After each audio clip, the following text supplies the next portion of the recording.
Vous aurez à prendre un temps pour méditer. Vous aurez à prendre un temps dans votre vie pleine de préoccupations pour être une bénédiction à d'autres gens régulièrement, car servir les autres est une partie majeure de la croissance du chrétien. Savez-vous cela? Restez avec nous dans Jouissez de votre vie.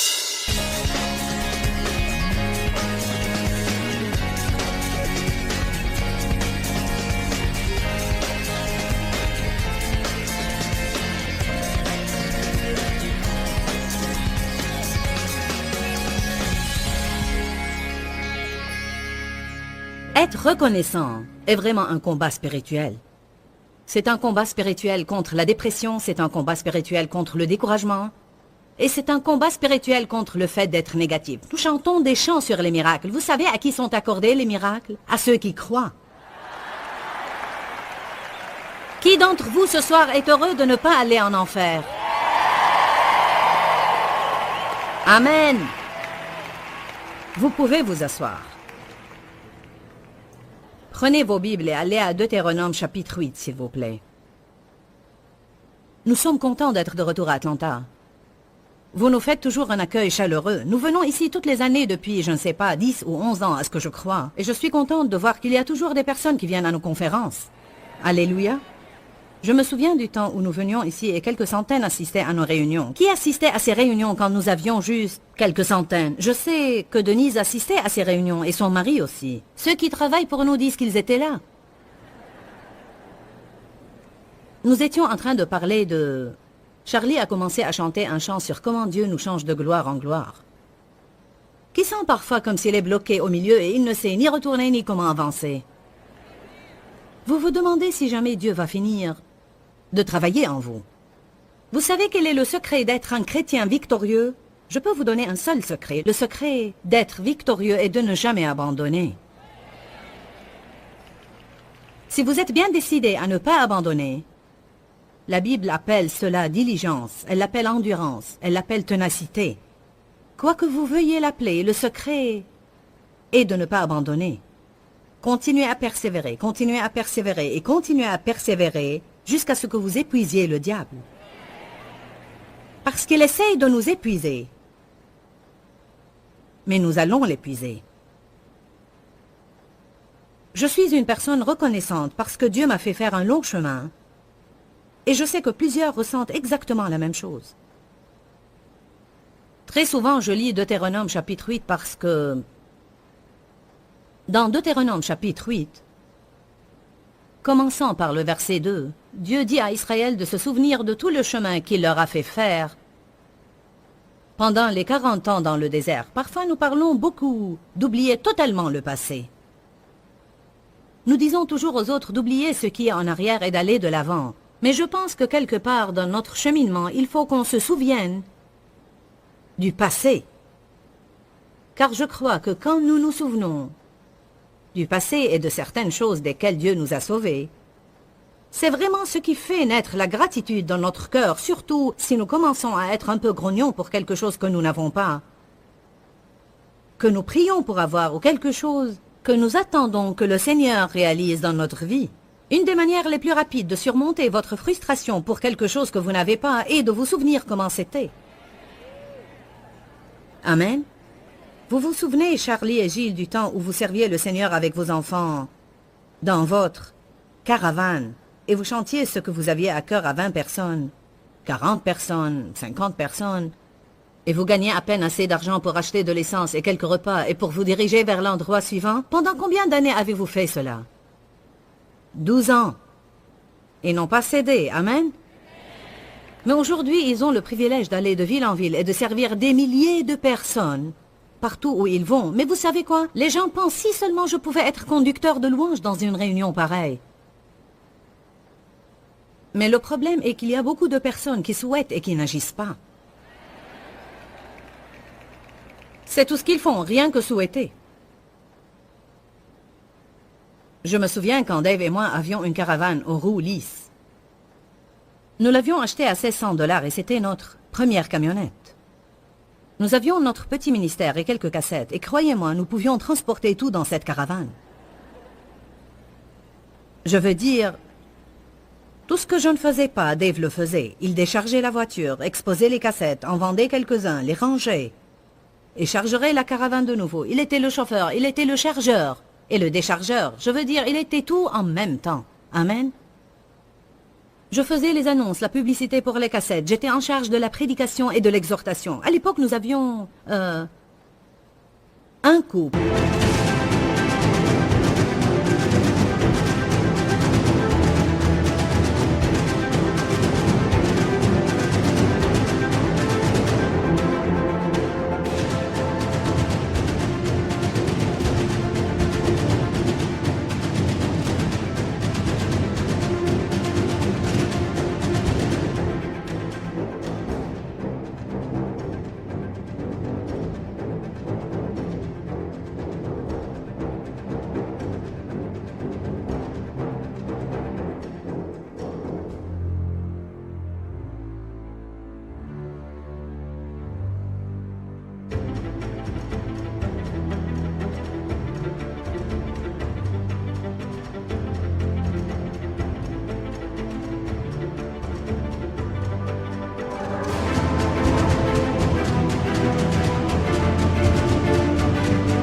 Un homme et une femme qui voyageaient avec nous et qui conduisaient la louange. Et il était assez bon pour pouvoir jouer du piano, chanter et jouer de la batterie électronique avec son pied. En même temps. Elle avait cette voix forte de chanteuse d'opéra et leurs voix n'allaient pas du tout ensemble, mais ils étaient là. On partait à des endroits où on pouvait faire des petites réunions qui regroupaient peut-être 50 ou 75 ou 100 personnes. On passait uniquement à la radio à l'époque. Je me souviens du temps où on quittait après une réunion la nuit pour retourner à Saint Louis et on n'avait pas assez d'argent pour rester dans un hôtel. Alors on se garait dans un parking et on dormait assez pour que Dave puisse être assez éveillé pour qu'il puisse conduire sur le chemin de retour. Dave et moi aimons parfois intentionnellement nous souvenir de tous les chemin que le Seigneur nous a fait faire pendant ces plusieurs années dans le désert. La Bible dit qu'il y a un but à cela. Si certains sentent comme s'ils sont dans ce désert maintenant, il y a un but à cela. Afin de t'humilier et de te tester pour savoir quelles étaient les dispositions de ton cœur et si tu garderais ou non ces commandements. Allez, je prêche bien déjà et nous sommes au début. Car vous savez quoi? Si vous n'allez pas observer les commandements dans le désert, vous ne les observerez pas dans la terre promise. Si vous n'allez pas louer Dieu dans le désert, vous n'arriverez jamais à la terre promise. Vous passerez toute votre vie à errer dans le désert, à murmurer et à vous plaindre de quelque chose qui ne s'est pas passé, et à être jaloux de quelqu'un qui a payé le prix pour qu'elle se passe dans leur vie. Verset 3. Il t'a humilié et il t'a fait souffrir de la faim. Et il t'a nourri de la manne que tu ne connaissais pas et que n'avaient pas connu tes pères. Chacune de ces phrases est tout un message, vous savez. Si je ne faisais pas attention, je prêcherais ça et non ce que je suis venu dire. Afin de t'apprendre personnellement que l'homme ne vit pas de pain seulement, mais de tout ce qui sort de la bouche de Dieu. Alors, en un mot, il dit ici, je ne t'ai pas donné tout ce que tu voulais avoir, et même quand j'ai subvenu à tes besoins, tu ne savais pas d'où ça allait venir. Je t'ai nourri miraculeusement. Il y avait des temps où tu n'avais pas tout ce que tu voulais, mais je me suis occupé de toi. Il dit après, tes souliers ne se sont pas usés et tes vêtements n'ont pas vieilli. Ils n'ont pas eu de nouvelles choses, mais Dieu a subvenu à leurs besoins. Que faisait-il? Il leur apprenait que l'homme ne vit pas de pain seulement, l'homme ne vit pas de toutes ces choses. Ce n'est pas l'essence de notre vie, ce n'est pas ce que nous possédons ou ce que nous conduisons. Qui nous connaissons? Quelle est notre profession? Si nous sommes allés à l'université ou non? Que nous ayons les amis convenables ou non? Que nous soyons mariés ou non? Quel genre de vêtements nous portons? Les choses de la vie, quoi. Combien d'entre vous connaissent les choses de la vie? Ne sont-elles pas ce qui nous vexe? Ce sont toutes les choses que nous voulons et que nous n'avons pas, et pourtant la Bible dit clairement, cherchez premièrement le royaume de Dieu et sa justice, et toutes ces choses vous seront données. Nous ne pouvons pas chercher Dieu pour qu'il nous donne quelque chose. Nous devons apprendre à chercher Dieu pour qui il est.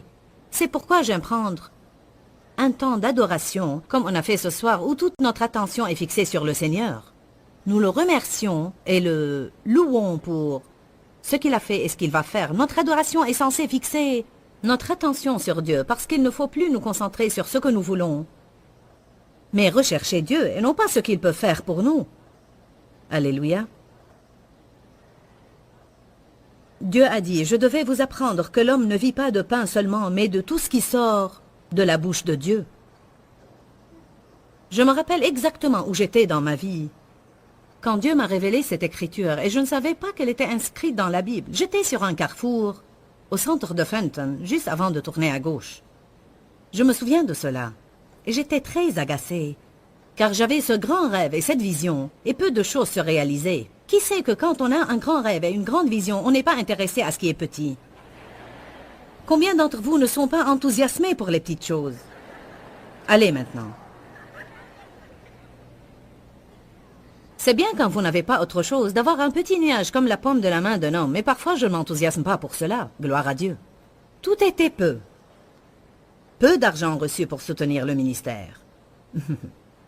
Peu de réunions. Peu, et j'en avais eu assez de cela.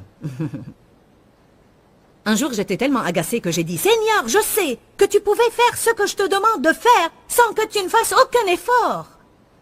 Je ne comprends pas pourquoi rien ne se passe. Avez-vous jamais ressenti cela? Seigneur, je sais que tu pouvais faire ce que je te demande de faire et cela ne serait pas un problème. J'ai dit, tu n'aurais même pas à descendre de ton trône. Tu pourrais tout simplement regarder vers moi. Tout ce que tu dois faire est de regarder tout simplement vers moi. »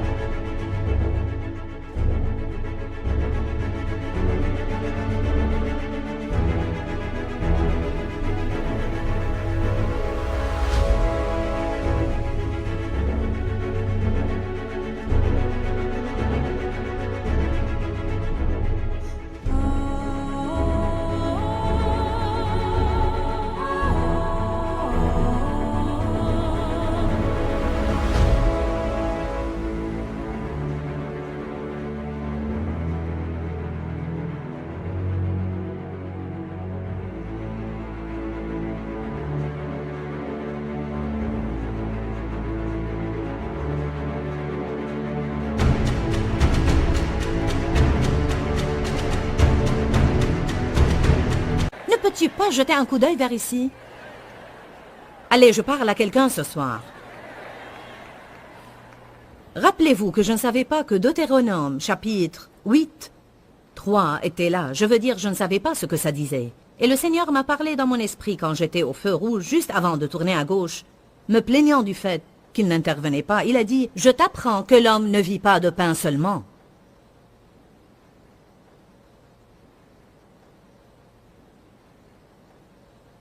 Dieu apprend à certains cela. Parfois, ça prend beaucoup de temps à apprendre à être reconnaissant même sans avoir les choses. Être reconnaissant ne s'agit pas de chanter les chansons exposées sur l'écran, mais c'est une attitude que nous devons développer dans la vie. C'est la première chose qui doit sortir de notre bouche les matins et la dernière chose qui doit sortir de notre bouche les soirs. Seigneur, merci pour toutes choses. Parce que la Bible dit, rendez grâce en toutes choses, quelles que soient les circonstances, soyez reconnaissants et rendez grâce. Car c'est la volonté de Dieu, en Jésus-Christ, à votre égard. Verset 4, ton vêtement ne s'est pas usé, ton pied ne s'est pas enflé. Verset 5, reconnais en ton esprit et cœur que comme un homme châtie et instruit son enfant, de même le Seigneur ton Dieu te châtie et t'instruit. Alors tu observeras les commandements du Seigneur, ton Dieu, pour marcher dans ses voies. Verset 7, maintenant il nous dit, pourquoi il a fait toutes ces autres choses. Il avait un but précis, car le Seigneur, ton Dieu, te fera entrer dans un bon pays. Pays de cours d'eau, de sources et de lacs qui jaillissent dans les vallées et dans les montagnes. Pays de froment et d'orge et de vignes et de figuiers et de grenadiers, un pays d'oliviers et de miel. Un pays où tu mangeras de la nourriture sans pénurie, où tu ne manqueras de rien. Dont les pierres sont de fer et d'où tu extrairas dans la montagne les reins. Regardez le verset 10. Lorsque tu mangeras Alors tu béniras le Seigneur ton Dieu pour tout le bon pays qu'il t'a donné. Dieu m'a dit une chose impressionnante récemment. Il a dit, il y a 2 tests que les gens doivent passer avec succès concernant l'argent. Leur attitude quand ils n'ont aucun sou et leur attitude quand ils en ont beaucoup.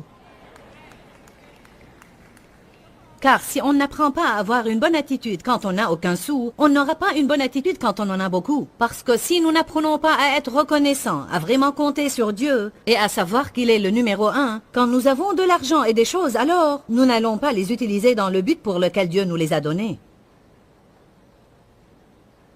2 personnes comprennent cela, 4, 8 ou 9. Vous savez que parfois nous cherchons Dieu quand nous sommes désespérés, mais une fois nous avons ce que nous voulons, nous l'oublions.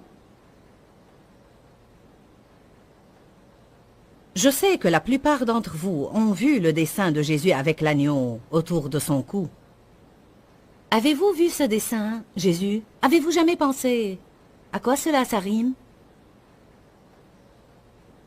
Je vous dis que cet agneau était celui qui errait toujours. Alors le berger lui cassait les pattes et le portait. Puis le temps qu'il guérisse, il est tellement habitué à être si proche du berger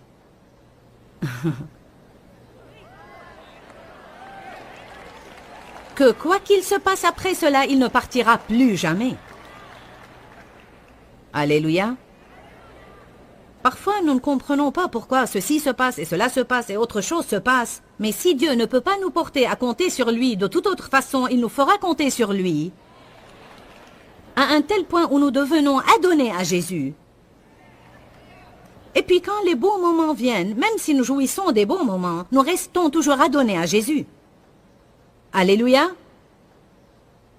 Il a dit, j'ai fait cela pour que je puisse faire de bonnes choses. Mais attention, quand vous êtes rassasiés et vous mangez bien et vous obtenez tout ce que vous voulez, de ne pas m'oublier. Si vous continuez à lire le reste de ce chapitre, il est écrit, et si tu m'oublies, tu retourneras là où tu étais. Alléluia. Dieu fait des choses impressionnantes dans notre vie. Et vous savez quoi? Je vais dire une chose importante. Vous n'avez pas à comprendre tout ce que Dieu est en train de faire. Cela n'est-il pas une révélation? Dites tous à haute voix, je n'ai pas à tout comprendre. Tout ce que nous devons faire, c'est ne pas abandonner et continuer à persévérer. Nous n'avons pas à essayer de comprendre, car je vous dis que Dieu fait un travail dans notre vie. Il travaillera en vous et vous changera. Il travaillera dans les gens autour de vous et les changera si vous priez pour eux au lieu de vous plaindre d'eux.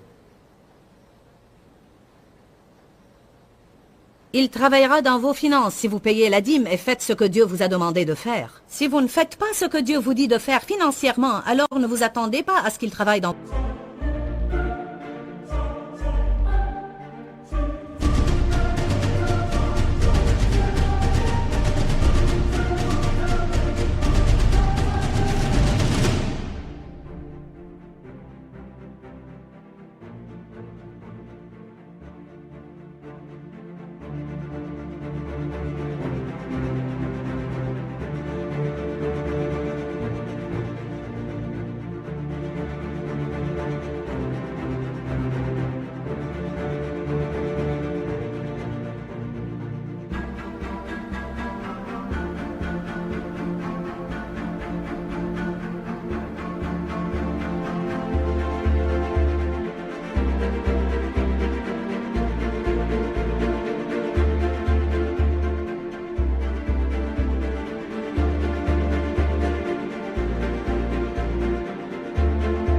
vos finances.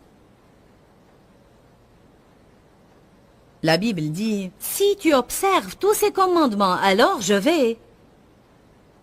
Nous ne pouvons pas contourner le plan de Dieu et penser que nous pouvons avoir des dispenses exceptionnelles simplement parce que nous avons quelques excuses banales pour ne pas obéir.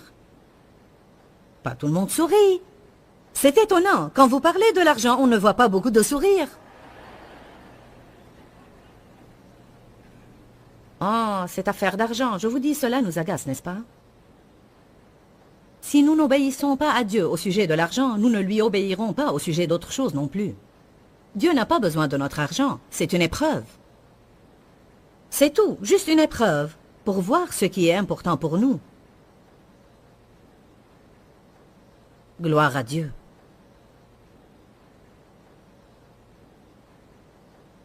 Je sais que Dieu a certainement changé ma vie et je suis reconnaissante et j'aime penser à toutes ces années dans lesquelles il m'a guidée dans le désert. Je me souviens du moment où je prêchais la prospérité alors que je conduisais une ancienne voiture. Je me souviens de la première réunion de la vie dans la parole que j'ai faite il y a 22 ans. La première réunion que j'ai faite il y a 22 ans, je n'avais même pas une tenue décente à porter et l'épouse de mon pasteur m'a donné un tailleur blanc qui était trop grand pour elle.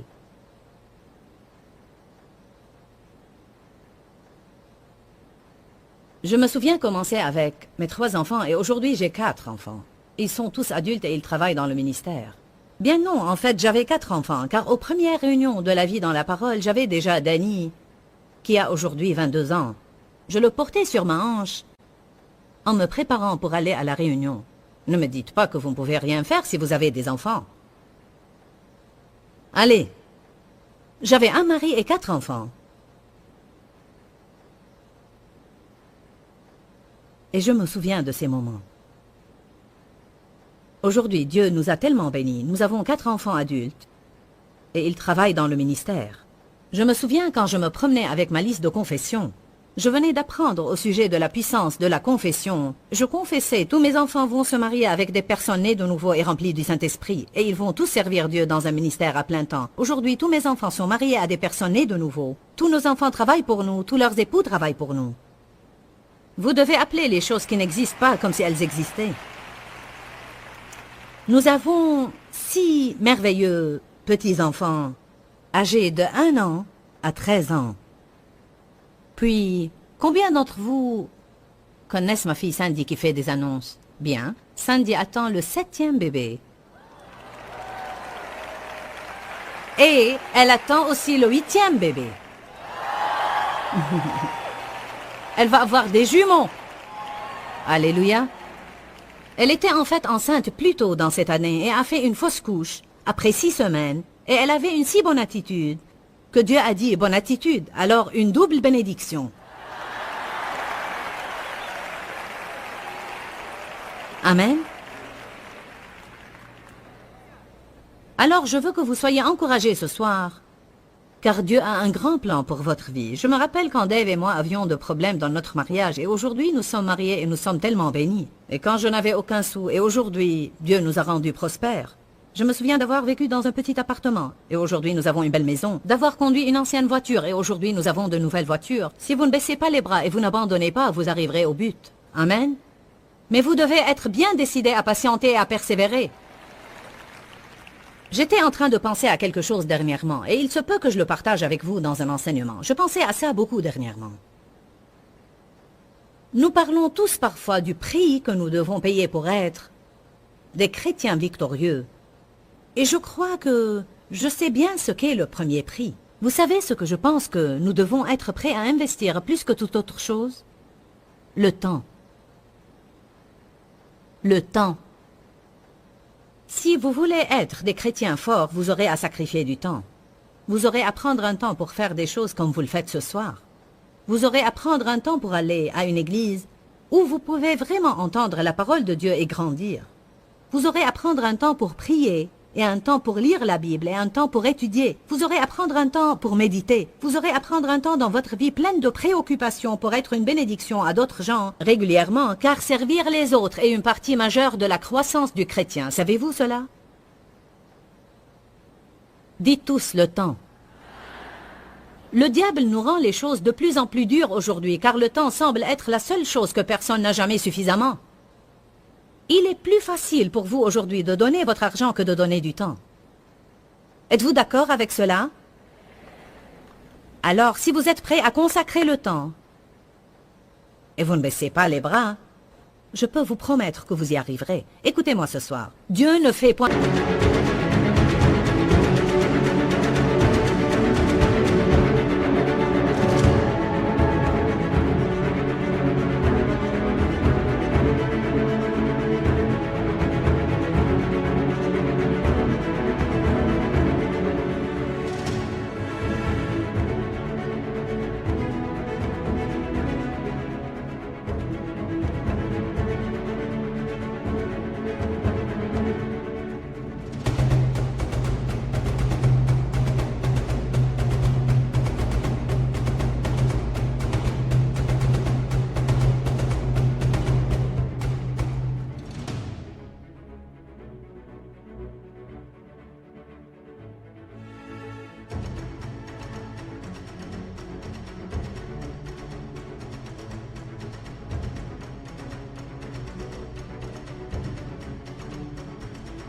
exception de personne.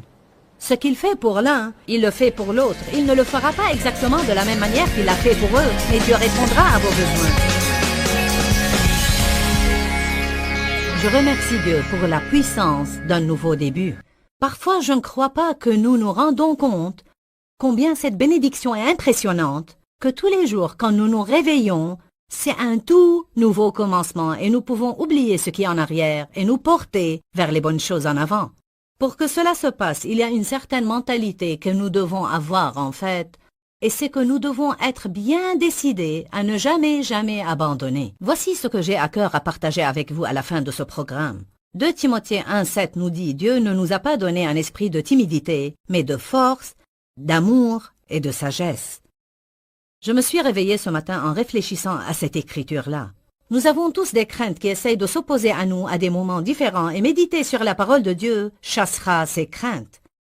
Dieu ne nous a pas donné un esprit de crainte mais de force et cette force nous permet d'avancer et de faire tout ce que nous avons besoin de faire même si un sentiment de crainte pourrait être présent.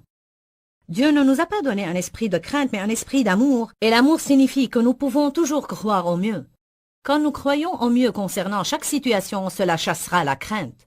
Dieu ne nous a pas donné un esprit de crainte, mais un esprit de maîtrise de soi. Encore une fois, si nous ne pensons pas à nos vies et nos situations raisonnablement et avec un esprit de maîtrise de soi, la crainte va pénétrer. Je veux que vous vous rappeliez, bien-aimés, que vous ne devez pas vivre dans la crainte. Dieu a un bon plan pour votre vie. Restez dans la parole. Que Dieu vous bénisse. À très bientôt. Dis-leur que je les aime. Dans ce livret, Joyce Meyer donne une révélation de l'amour de Dieu pour nous. Pour obtenir ce livret gratuitement, écrivez-nous à Joyce Meyer, boîte postale 40095-6300, Larnaca, Chypre. Ou bien visitez notre site web www.joycemeyer.org/fr.